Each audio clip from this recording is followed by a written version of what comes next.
আমি এর আগে এপ্রিল মাসের 29 তারিখে এসে এই পুলিশ ভাইদের ভয়ে পালিয়েছিলাম।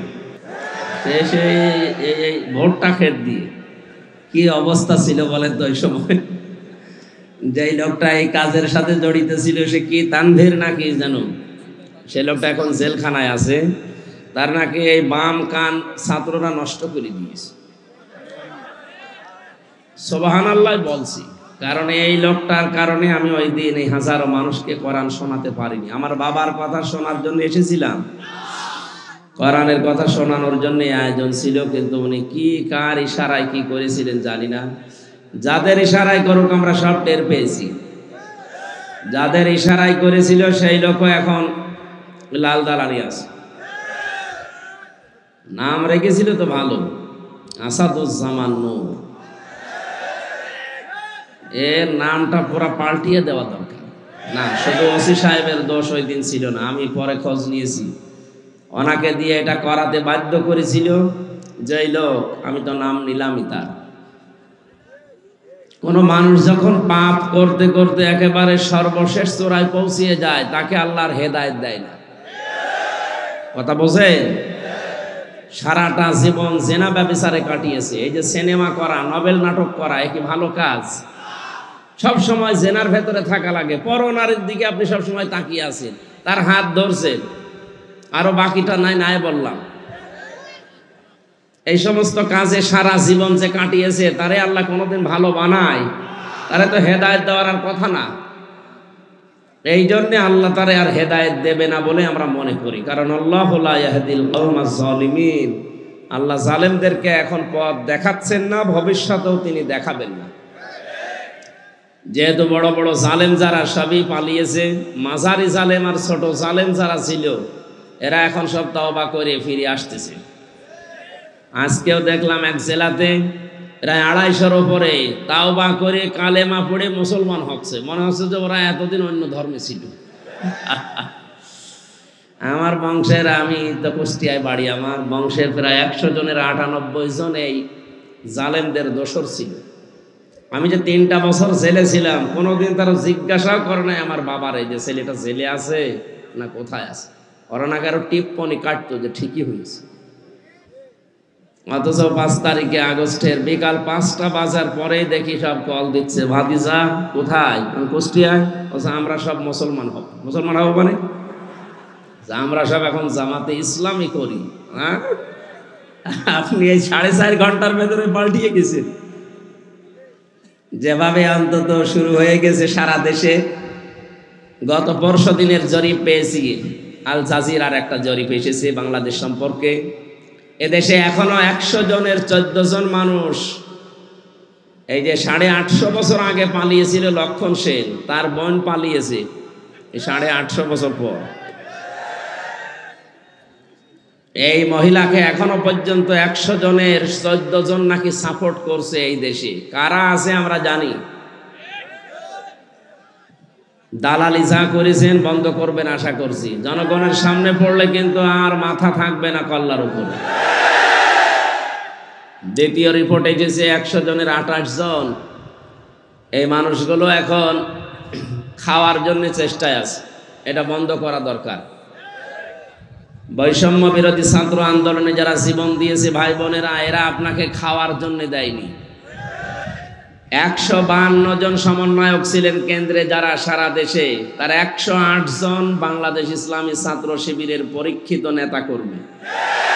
সুতরাং স্বাধীনতা যারা এনে দিলেও তারা যেভাবে চালাবে এদেশ সেইভাবে চলবে। 15.5 বছরে কিছুই করতে পারেননি। সুতরাং খাওয়া দাওয়ার চিন্তা ভাবনা যাদের আছে থেমে যাবেন। বারবার উনি উপর থেকে কিন্তু ভিডিও বার্তা পাঠাচ্ছে যে বন্ধ করেন, বন্ধ করেন, বন্ধ করেন। আর কথা বলবে সে? সুতরাং তার নাম নিয়ে, তার দলের নাম নিয়ে এখন যারা খাওয়ার ধান্দায় নেমেছেন, আপনি যদি না থামেন, আজকেও কুষ্টিয়াতে 2 গ্রুপের মারামারি হয়ে কয়েকজন হাসপাতালে বেডে কাতরাচ্ছে। এই করার জন্য দেশটা স্বাধীন করে দিয়ে গেল।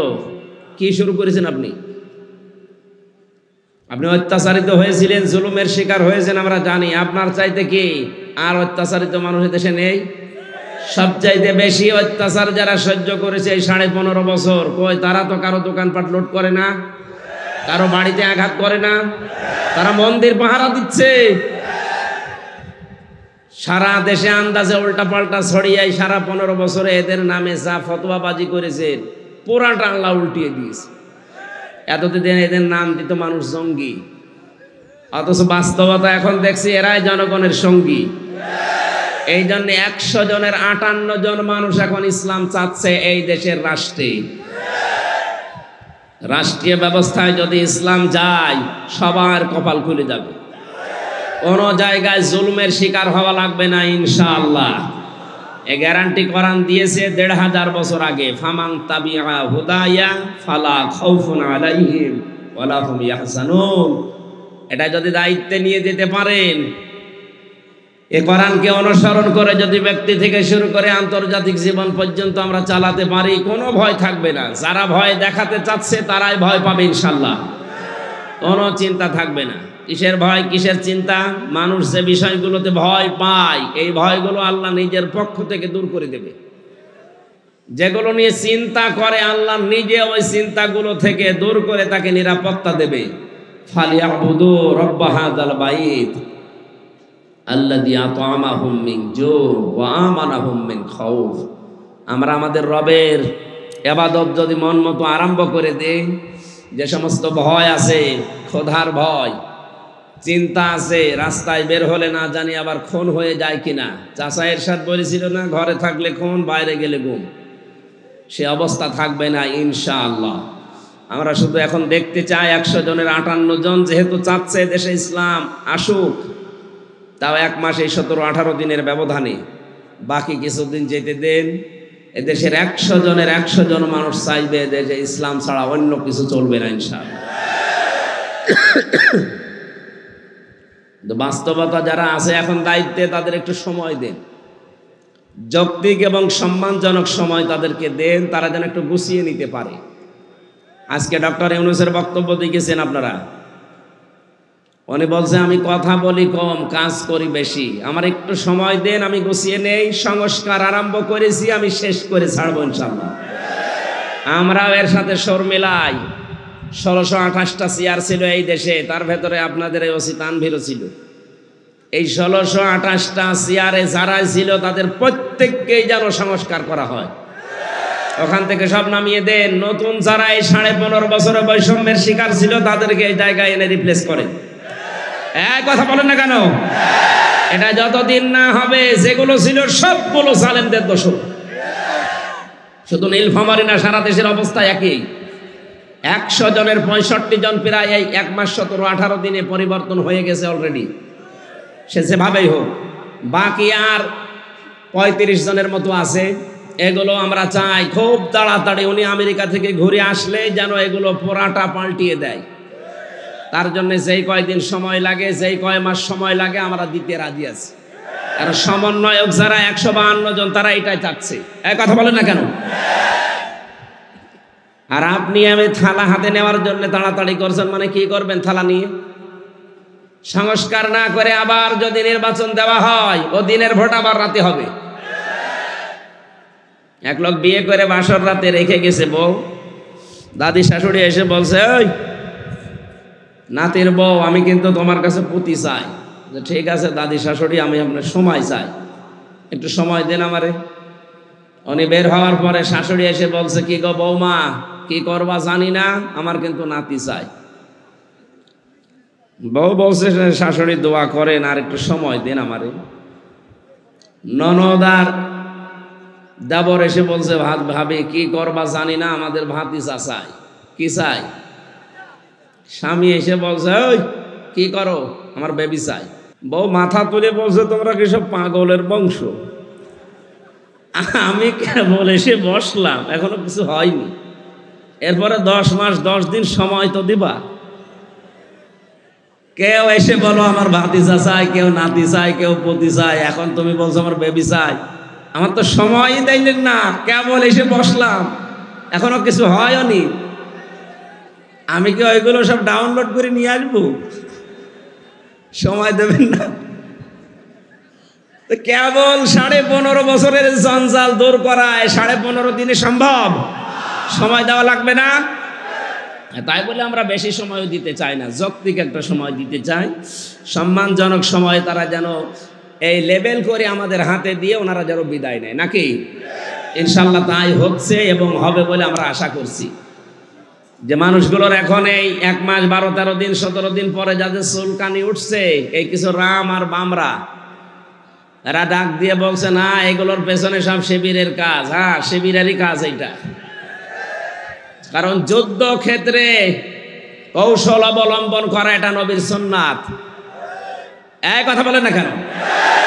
বিশ্ব নবী যেদিন মক্কা বিজয় করবেন ওই দিন তিনি কাবা শরীফ থেকে অদূরে একটা জায়গায় তাঁবু টাঙিয়েছিলেন। 10,000 সাহাবী তার সাথে, সবার হাতে তরবারি ছিল। নবীজি বললেন না, এখানে কৌশল করা লাগবে, তোমরা এই রাতের বেলা এখানে তাঁবু টাঙাও, এই জায়গাতে তোমরা 3টা কাজ বেশি করবা, আর পরবর্তীতে তোমরা 3টা কাজ করবাই না। 1 নম্বরে কাজ করবা যেটা বেশি, পায়খানা বা টয়লেট এটা বানাবা একেবারেই কম, কয়েকটা। যেটা রান্না করে চুলা বলে, রান্নাঘর বলে, এটা বানাবা মন মতো। 10,000 মানুষ এক একজন 5টা করে 10টা করে বানাও। আর আমার শত্রু আবু সুফিয়ান এর বাড়িতে যদি কেউ আশ্রয় নেয় দেখো, তাহলে তাকে কিচ্ছু বলবা না। 1,500 বছর আগের এই ঘটনা ইতিহাসে পড়ার পর আমার মনে হয় এই 1,500 বছর পর 2024 সালে এদেশে যাকে দেখলে আল্লাহর কথা মনে হয় সেই লোকটা বাস্তবে দেখিয়েছে। এই কথা বলছেন? আপনি তাকান, মিলে যাবে একেবারে খাপের খাপ। অবলম্বন করেছিলেন কৌশল। ঢাকা বিশ্ববিদ্যালয়ের শিবিরের সভাপতি এই কয়েকদিন আগ পর্যন্ত কেউ জানতোই না সে ফেরাউনের কোলে মোসা যেমন লালন পালন হয়েছে, আমার মনে হয় ওইভাবে উনি কাজ করেছে। তারে তো এদেশের প্রতিটি জনগণের অন্তত সংবর্ধনা দেওয়ার দরকার ছিল এই কৌশল অবলম্বন করার কারণে।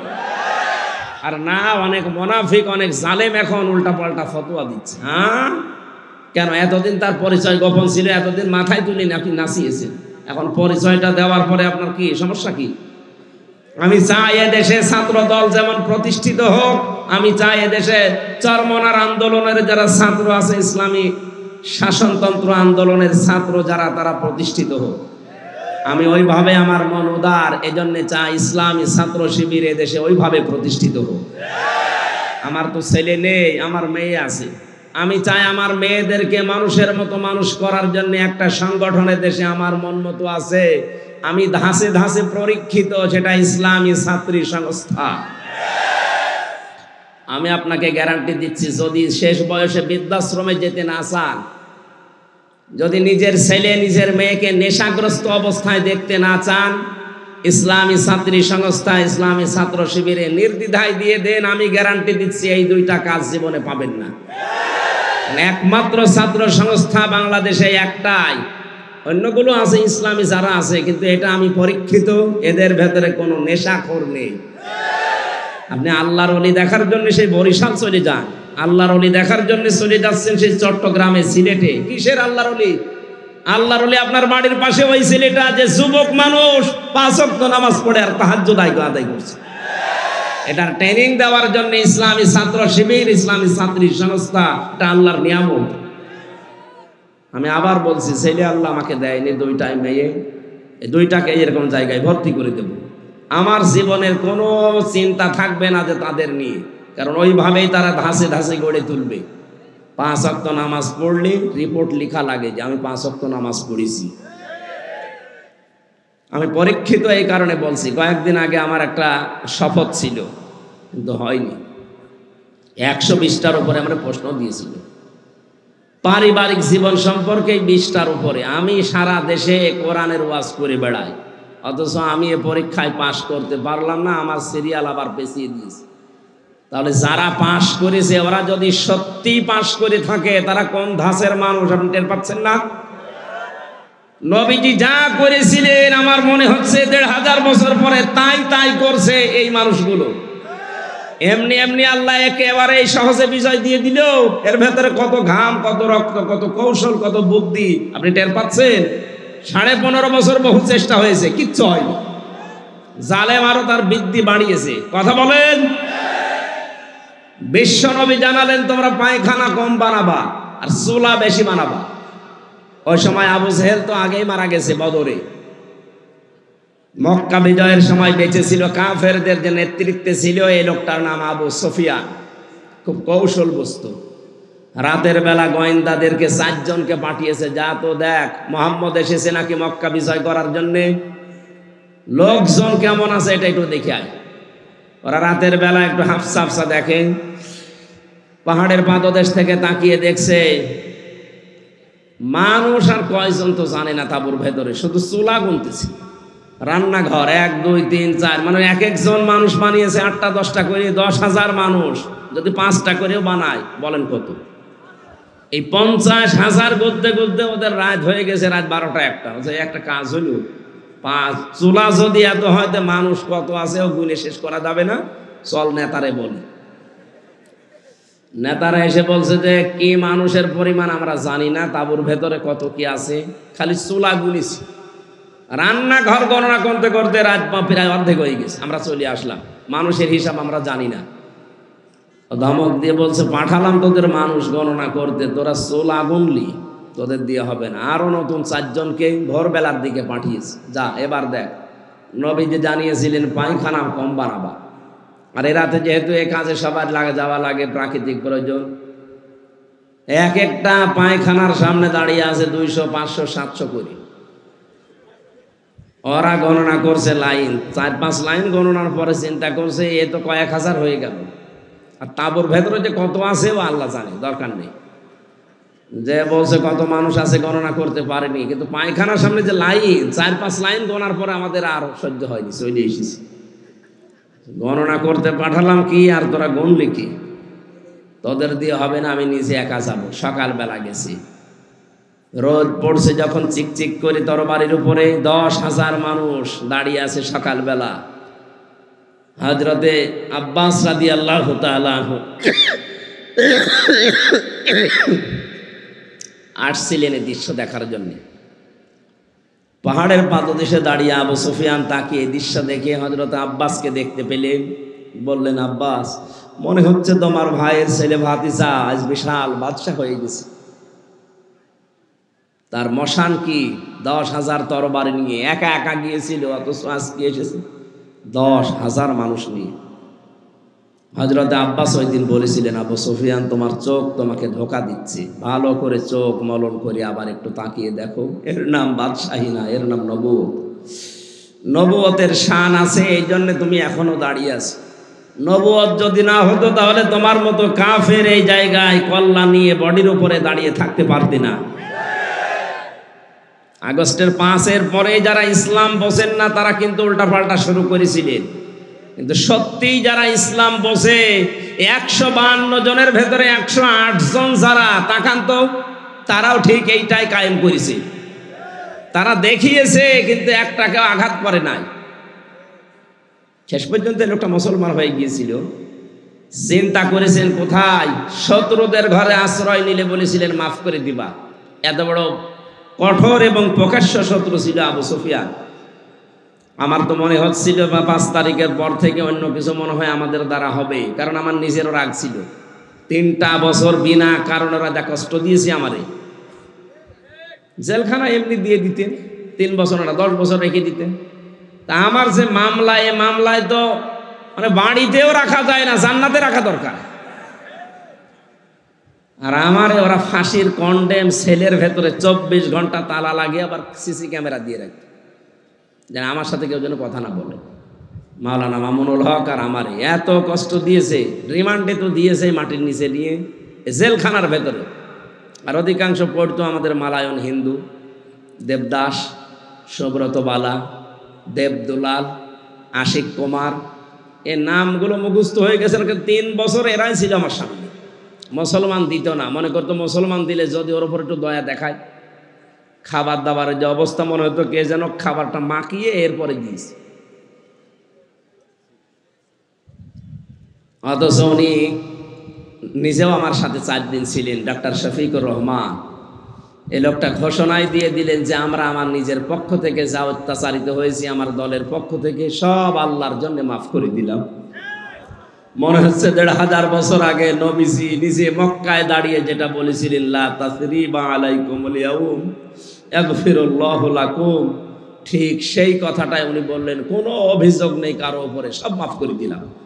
এই দৃশ্য দেখেই তো ১৫ থেকে ৫৮ এই কয়েকদিনের ভেতরে মানুষ সব ইসলামের দিকে আসতেছে, শুধু একটা দৃশ্যের কারণে।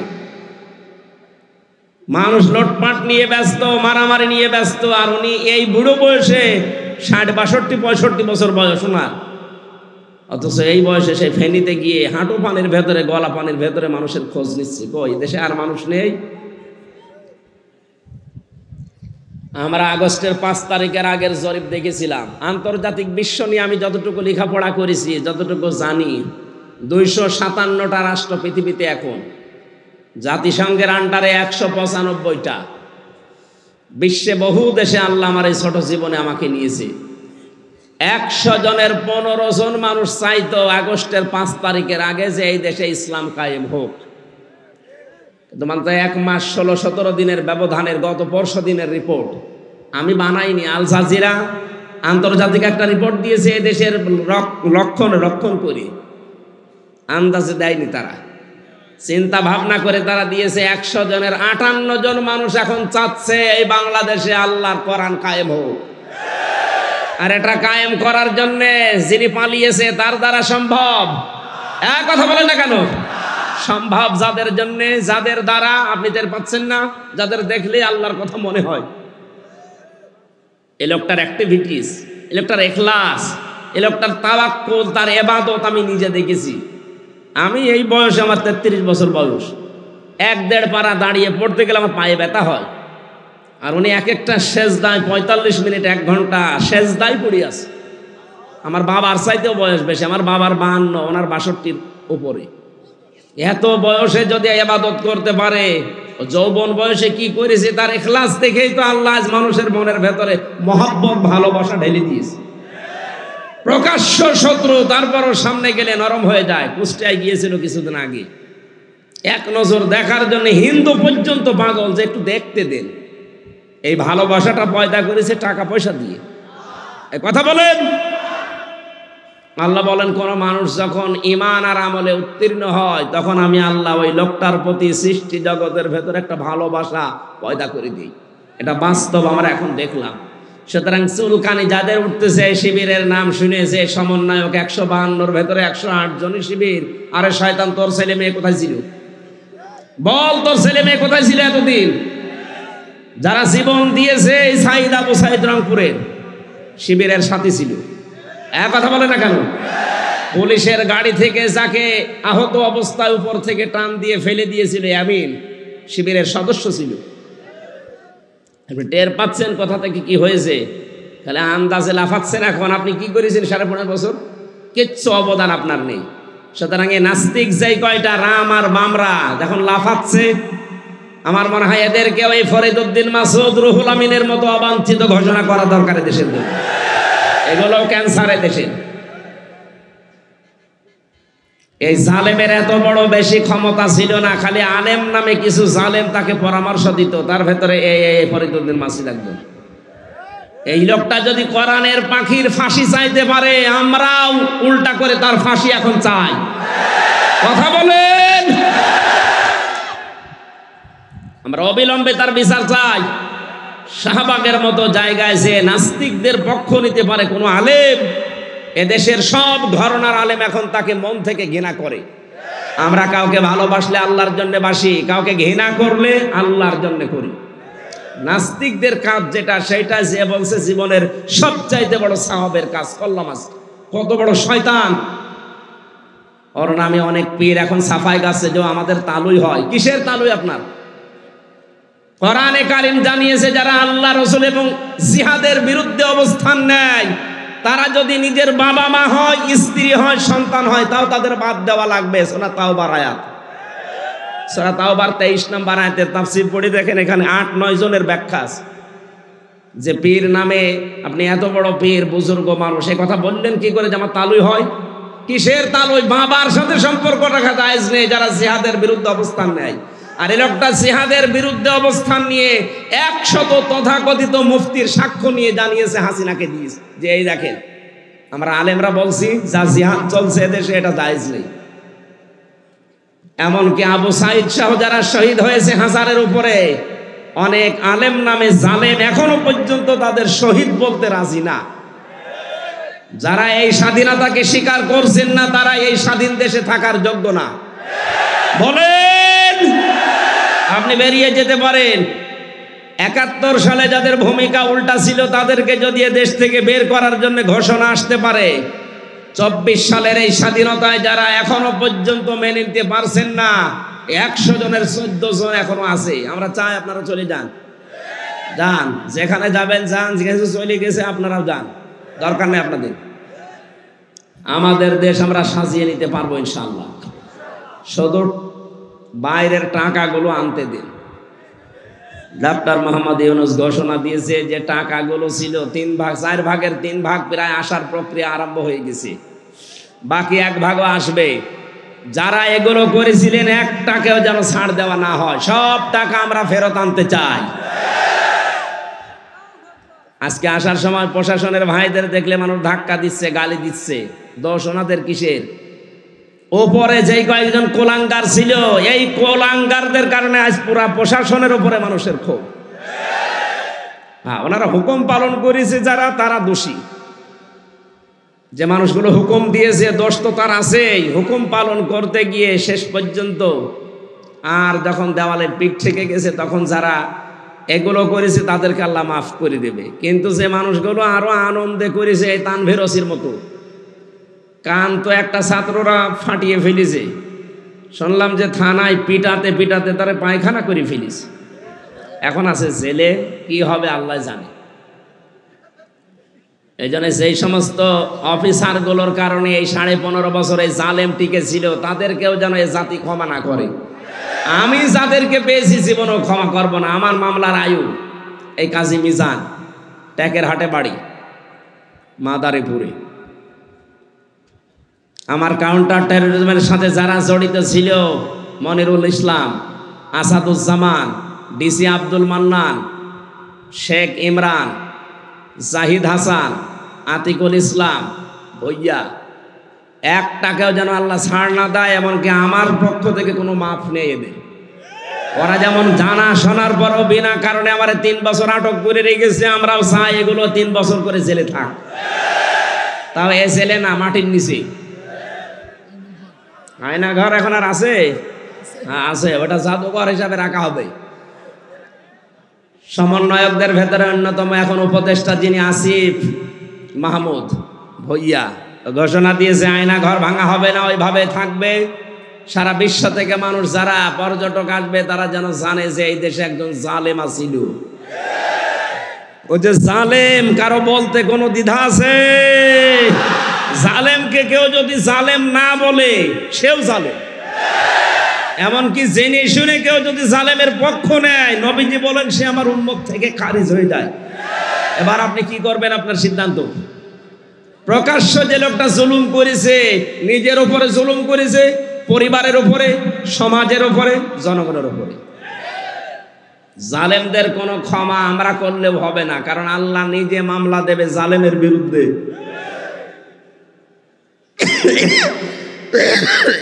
কথাটা খুব ভয়ঙ্কর কথা, আল্লাহ নিজে মামলা দেবে। আপনি টের পাচ্ছেন?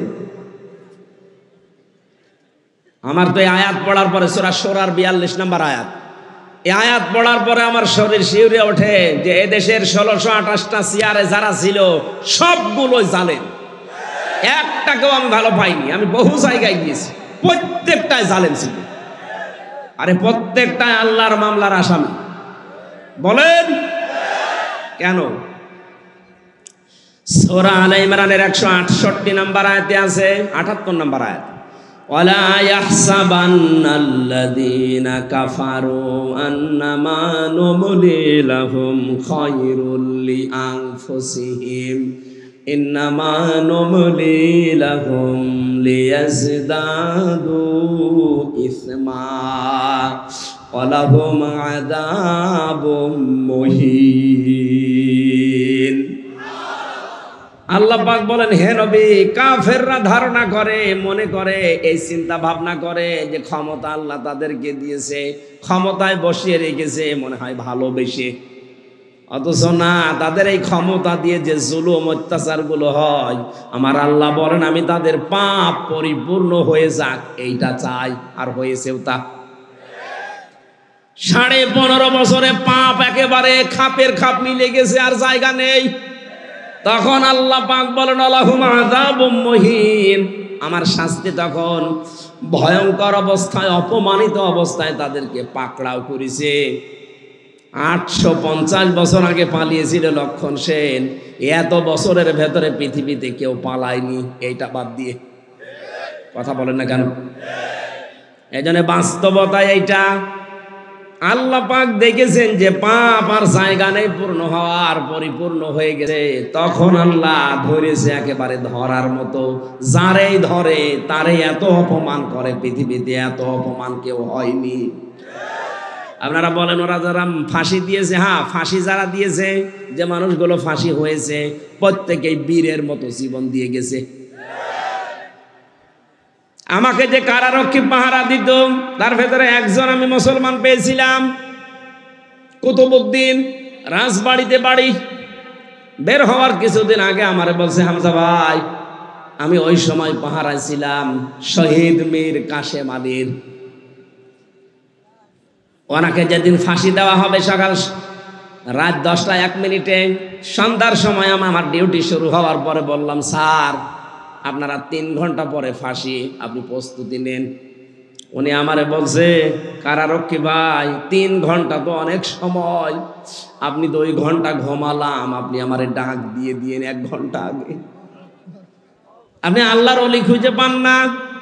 মাওলানা মামুনুল হক জেলখানায় আমার পাশের রুমে 3টা বছর মাঝে মাঝে এই কথা আমাকে জানাতো, হামজা ভাই এতদিন পর্যন্ত উল্টা পাল্টা ধারণা আমিও করেছি, এখন বাস্তবতা এসে দেখছি এদেশের সবচাইতে আল্লাহওয়ালা এবং ইমানদার মানুষ যাদের ফাঁসি দেওয়া হয়েছে জামাতের, তারা। তাদের যে ইমান কোন পর্যায়েরটা মাপার ক্ষমতা আমারও নেই।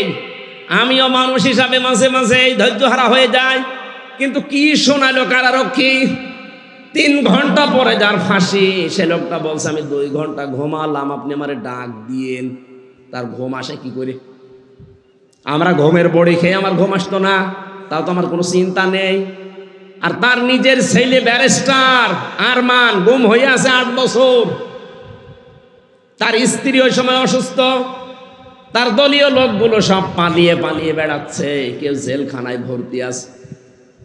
বাংলাদেশের ভেতরে একটা ম্যাগনেট ছিল, 1000 লক্ষ মানুষের কর্মসংস্থান তৈরি করে দিয়েছে। সেই লোকটা মাত্র 3 ঘন্টা পরে ফাঁসি বলছে আমি ঘুমালাম। দেখলাম ঠিক 2 ঘন্টা পরে ডাক দিলাম, উনি উঠলেন। গোসল করার পরে, ওযু করার পরে এসে নামাজ শেষ করে আমারে বলছে এবার চলেন। চলেন মানে? আপনি যদি নিয়ে যেতে না পারেন তাহলে জল্লাদকে ডাক দেন, কারণ সময় আর বেশি নেই। মনে আছে শ্বশুর বাড়ি যাবে, তাড়াতাড়ি করছে। আমার ওই সময় আমাকে কারারক্ষী বলেছে, ভাই আমার তো মনে এখনো পর্যন্ত বিশ্বাস হয় না যেন ঘুমাইলো কি করে, ওনার এত চিন্তায় ঘুম আসলো কি করে। আমি বলেছিলাম, কুতুব ভাই ঘুম কেন এসেছে আমি বুঝতে পেরেছি। সূরা হামিম সেজদার 30 নম্বর আয়াতে আল্লাহ 1500 বছর আগে তার ঘুমের কাহিনী জানিয়েছেন। ইন্নাল্লাযীনা ক্বালু রাব্বুনাল্লাহু সুম্মা ইসতাকামু তাতানাজ্জালু আলাইহিমুল মালাইকা। আল্লাহ পাক বলেন অবশ্যই যারা এই কথা বলতে পারে আমাদের রব আল্লাহ, আর এর উপরে যারা টিকে থাকতে পারে।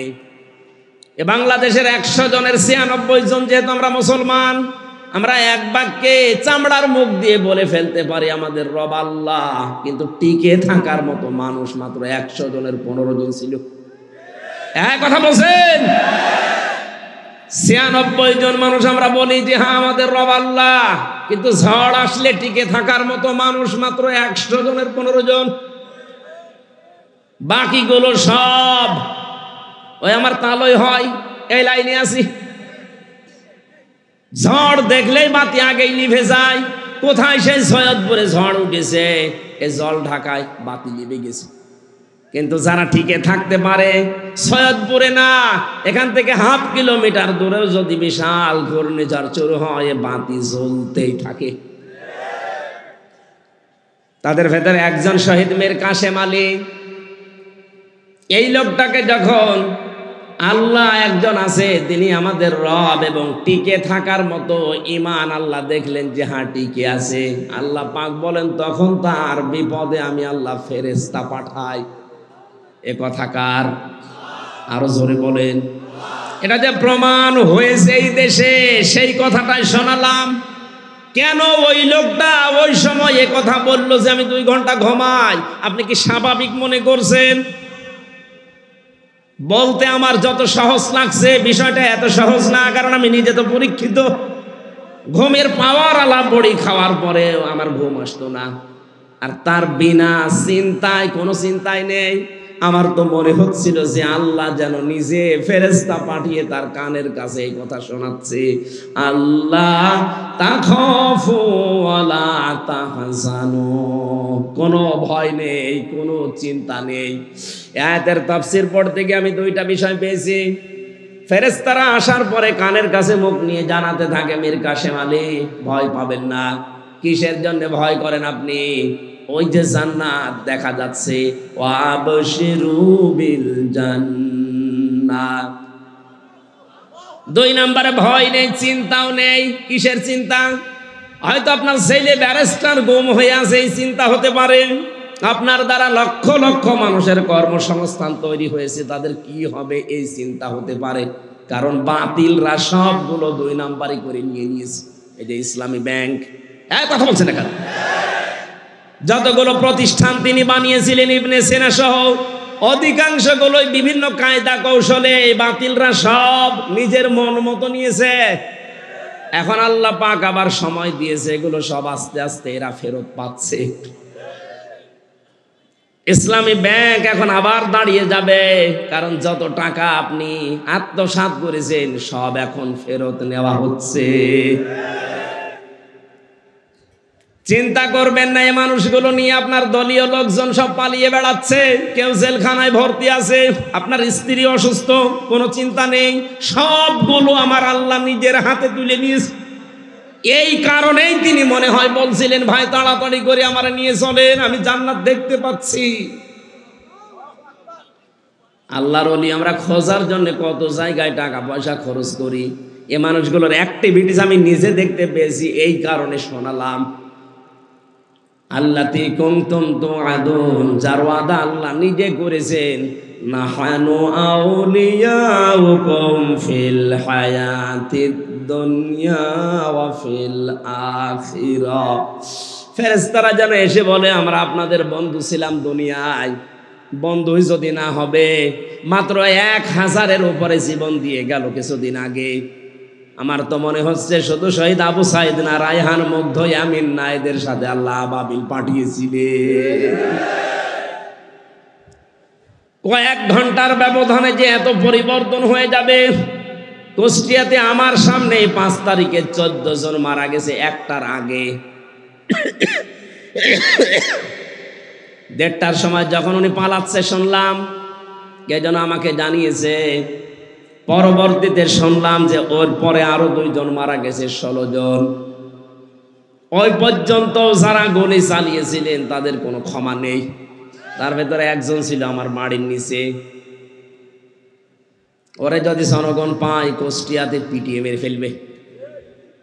আপনি তো নিজেও জানতেন যে উনি পালিয়েছে 1:30টার সময়, 4টা পর্যন্ত গুলি চালালেন কার হুকুমে বলেন? বাড়িতে এসে দেখলাম যে তালা মারা, উনি নেই, আজও নেই, কালও নেই, কোথায় গেছে ও জানে, ওর আল্লাহ জানে। আমি যে কথা বলার জন্য ছোট্ট কাহিনীটা বললাম, সত্যি কোনো মানুষ যদি আল্লাহকে রব বলার পরে টিকে থাকতে পারে, মহান আল্লাহ তাকে যে সাহায্য করে জমিনে, এটা আমরা নিজে দেখেছি। এই জন্য আমাদের ঈমান যা ছিল আল্লাহ আরো বাড়িয়ে দিয়েছেন, বলেন আমিন। এটা যেন টিকে থাকে। আমরা মুনাফিকি করতে চাই না। এই দেশ এখন ইসলামপন্থীদের হাতে সবচাইতে বড় নিরাপদ, এটা প্রমাণ হয়ে গেছে। ইসলাম যাদের কাছে নেই তাদের কাছে দেশ নিরাপদ না। তারা সুযোগ পেলে মারিং কাটিং করবে, বেঁচেও দিতে পারে। কিন্তু যাদের কাছে ইসলাম আছে তারা এ দেশ জীবন দিয়ে হলেও রক্ষা করবে। তার প্রমাণ আবু সাইদ। এই কথা বলি না কেন? সুতরাং আমরা চাই 58 জন যখন হয়ে গেছে আর কিছুদিন সময় দেন, এদেশের 100 জনের 100 জন চাইবে যে দেশে ইসলাম ছাড়া আর কিছু চলতে দেবো না। যারা দায়িত্বে আছে এরা যেহেতু অধিকাংশ গুলো মুসলমান, আল্লাহ এই মানুষগুলোকে যেন ওমরের মতো পাল্টিয়ে দেন। জোরে বলেন না কেন আমিন। পৃথিবীতে ভালো কাজ বলে আমরা যারা অনেক দরবার থেকে, অনেক জায়গা থেকে, অনেক দল থেকে ভালো কাজের এই শব্দটা নিয়ে চিল্লাপাল্লা হয়। ভালো কাজ কোনটা এইটা আজকে কোরআন দিয়ে আমরা জানবো। এরপরে সামনে আমাদের জীবন ওই ভালো কাজে লাগাবো ইনশাআল্লাহ। সূরা মুলকের 2টা আয়াত পড়েছি। প্রথম আয়াত আল্লাহর একত্ববাদ, আল্লাহর পরিচয়, বড়ত্ব, মহত্ব, গুরুত্ব, এই সমস্ত বিষয় নিয়ে আলোচনা আছে, আমি ওইটাই গেলাম না। দ্বিতীয় আয়াতে আছে আল্লাহ রাব্বুল আলামিন বলেন, আল্লাযী খালাকাল মাউতা ওয়াল হায়াতা লিয়াবলুয়াকুম আইয়ুকুম আহসানু আমালা ওয়া হুয়াল আজিজুল গফুর। বলেন আমিন। রাব্বুল আলামিন বলেন সূরা মুলকের 2 নম্বর আয়াতে, তিনি সে আল্লাহ যিনি তোমাদের মউত আর হায়াত বানিয়েছেন একটা পরীক্ষা করার জন্য, যে সবচাইতে বেশি ভালো কাজ করে তার কাছে যেতে পারে। আমরা যেহেতু সবাই যাওয়া লাগবে, এটা আপনি যেতে চান আর না চান যাওয়াই লাগবে, এটাই ফাইনাল। কথা বলেন। যাওয়ার আগে আল্লাহ দেখতে চাই আইয়ুকুম আহসানু আমালা, সবচাইতে ভালো কাজকে তার কাছে নিয়ে যেতে পারে। আল্লাহ কিন্তু আমাদের কাছে বেশি কাজ চান না, তিনি ভালো কাজ চান। তাফসীর পড়তে গিয়ে আয়াতের তাফসীরে হক্কানিতে পেয়েছি, কোন মানুষ যদি কোনো কাজকে ভালো কাজ হিসাবে রূপ দিতে চায় 4টা বিষয় লাগবে। আপনি আমি ভালো কাজ মনে করে করলে ওটা ভালো হবে না। ওটার শর্ত কয়টা? 4টা। বলেন বলেন। 1 নম্বরে ভালো কাজ করতে হলে ওই বিষয়ে জ্ঞান লাগবে, যেটা আরবিতে এলেম বলে। যে কোনো কাজ করার আগে ওই বিষয়ের জ্ঞান অর্জন করা লাগবে আগে। 2 নম্বরে আপনার নিয়ত হওয়া লাগবে পরিশুদ্ধ। দুনিয়ার মানুষকে দেখে ভালো বলবে, কে খারাপ বলবে না। এই কাজটা আমি করছি আমার মালিকের জন্য। জোরে বলেন আল্লাহু আকবার। 3 নম্বরে এই কাজ করতে গেলে যদি বাধা বিপত্তি আসে ধৈর্য ধারণ করা লাগবে। 4 নম্বরে এই কাজের ভেতরে ইখলাস লাগবে। বলেন কি লাগবে? এই 4টা বিষয় আমি বাস্তবে অনেকের ভেতরে পাচ্ছি, এজন্য তাদের কাজগুলো আমার কাছে ভালো মনে হয়। আজ দেখেন এই দেশে কত মানুষ কত কাজ করার পরে ভালো কাজ বলে চালিয়ে দিচ্ছে, কিন্তু কাজটা সম্পর্কে সঠিকভাবে তথ্য জানা না থাকার কারণে কাজটা হওয়ার আগেই ভেঙে পড়ছে। কুষ্টিয়ায় মেডিকেল কলেজ বানিয়েছে। আমি যখন জেলখানায় ছিলাম পত্রিকায় দেখলাম নাকি ছাদ ভেঙে পড়ে একজন অসুস্থ আহত অবস্থা। দেখেন কাজটার জন্য কত কোটি টাকা বাজেট হয়েছিল, কিন্তু ভালো কাজ হয়নি। রডের বদলে হয়তো বাঁশ দিয়েছিল। কথা বলেন না কেন? আল্লাহ আপনার কাছে বেশি কাজ চান না, আল্লাহ চান ভালো কাজ। বলেন তো কি কাজ? ভালো কাজের প্রথম শর্ত ওই বিষয়ে জ্ঞান লাগবে। বাংলাদেশ জামাত ইসলামী আর ইসলামী ছাত্র শিবির, ইসলামী ছাত্রী সংস্থা, আমি যা দেখেছি বাস্তবে এইটাই চাচ্ছে। যাকে যেই লাইনে ওঠাতে চায় ওই লাইনের অভিজ্ঞ করে তুলে দিচ্ছে। আপনি বিচারপতির লাইনে, অ্যাডভোকেটের লাইনে, আইনজীবীদের লাইনে, ডাক্তারের লাইনে, ব্যবসায়ীর লাইনে, যে লাইন বলেন আপনি তাকান। জামাত ইসলামী শিবিরের লোক যে লাইনে আছে দেখবেন ওই বিষয় খুব অভিজ্ঞ। আমি তো তাই পেয়েছি। অ্যাডভোকেটদের ভেতরে এখন সারা দেশে একজনের নাম শোনা যায় বেশি, অ্যাডভোকেট শিশির মুনির। শিবিরের কেন্দ্রীয় সেক্রেটারি ছিল। সুবহানাল্লাহ বলতে পারেন নাই? অন্য কত বড় বড় দলের রাজনৈতিক দলের কেন্দ্রীয় সেক্রেটারি সভাপতি তো আমরা দেখতে পাচ্ছি, তাদের এখন সব থৈলের বিড়াল বের হচ্ছে। শরীয়তপুরের একজন, নাম নিলাম না, সে ছিল বাংলাদেশ ছাত্রলীগের সভাপতি। তার যে কত টাকা এই 15 বছরের ভেতরে হয়েছে সে জানে আর আল্লাহ জানে। কোন এই মানুষগুলো দায়িত্ব পায়নি কোনোদিন। এদেরকে আপনি একটু দিয়ে দেখেন তো, যার 10,000 টাকা নিয়ে দায়িত্ব দিয়েছেন 20 বছর পালন করার পরে 11,000 হবে না, 10,000-এর চাইতে আরো কমবে। কারণ এই কাজের অভিজ্ঞতা তাদের সবচাইতে বেশি। চিকিৎসা বিভাগের দিকে তাকান, আমি তাকিয়ে দেখেছি ফরিদপুরের ডাক্তার শাহিন জাদ্দার, খুলনার ডাক্তার মতিয়ার রহমান, চট্টগ্রামের ডাক্তার আশিকুর রহমান, যতগুলো ডক্টর আমরা পাচ্ছি সব এই বিষয়ের এক একজন সর্বোচ্চ অভিজ্ঞতা সম্পন্ন। ডাক্তার মতিয়ার রহমানের নাম বললাম, সারা পৃথিবীর ভেতরে 8 জনের নাম পেয়েছি আমরা, যে মানুষগুলো অপারেশন করা ছাড়া কম্পিউটারের মাধ্যমে পিত্তথলির পাথর বের করার অভিজ্ঞতা সবচাইতে বেশি। শুধু বাংলাদেশ না, সারা পৃথিবীর ভেতরে, তার ভেতর উনি একজন। এই মানুষগুলো সব এখান থেকে তৈরি হওয়া। এখানে ভালো কাজ যদি আমরা করতে চাই, আগে ওই বিষয়ের অভিজ্ঞতা থাকা লাগবে, আমাদের এলেম থাকা লাগবে, জ্ঞান থাকা লাগবে। 2 নম্বরে কি বললাম, এলেম থাকলেই হবে না, ওই বিষয়ে নিয়ত ঠিক করা লাগবে। বাস্তবে আমি যতটুকু ওয়াজ করছি আমি দেখতে পাচ্ছি এদের নিয়ত 100-তে 100% সহি। 3 নম্বরে ধৈর্য ধারণ করা, এটাও আমি পেয়েছি। টিকে থাকতে গিয়ে 15.5 বছরে কত ধৈর্যের পরীক্ষা যে দেওয়া লেগেছে ওই জায়গাগুলোতে, আপনি হয়তো বাস্তবে টের পাননি, আমি নিজে টের পেয়েছি।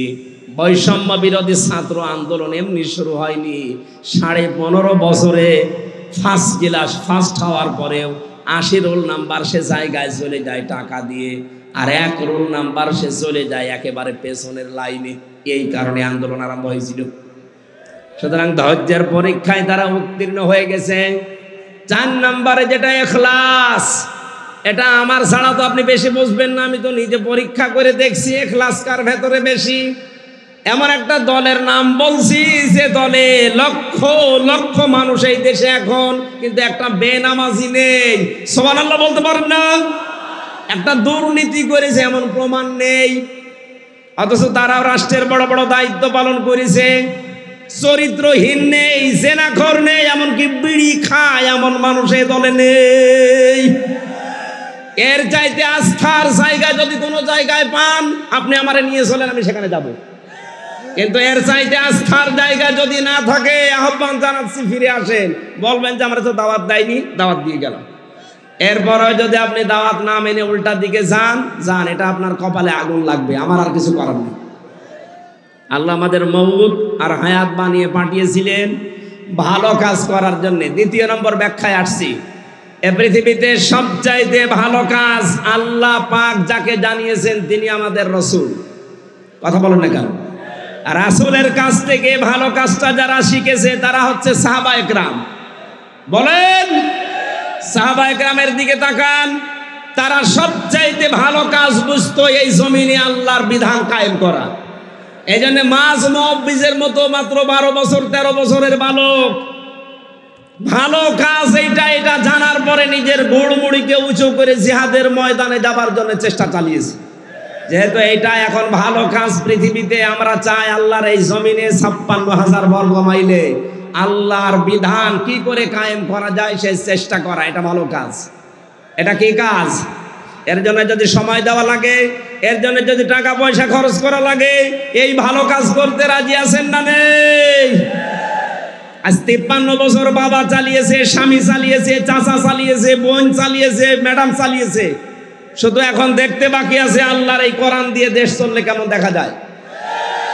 আমার বড় আশা এটা দিয়ে বাংলাদেশ চলছে, এটা যেন আমি দেখে মরতে পারি। কারা কারা এটা জান দেখি? লিল্লাহে তাকবীর।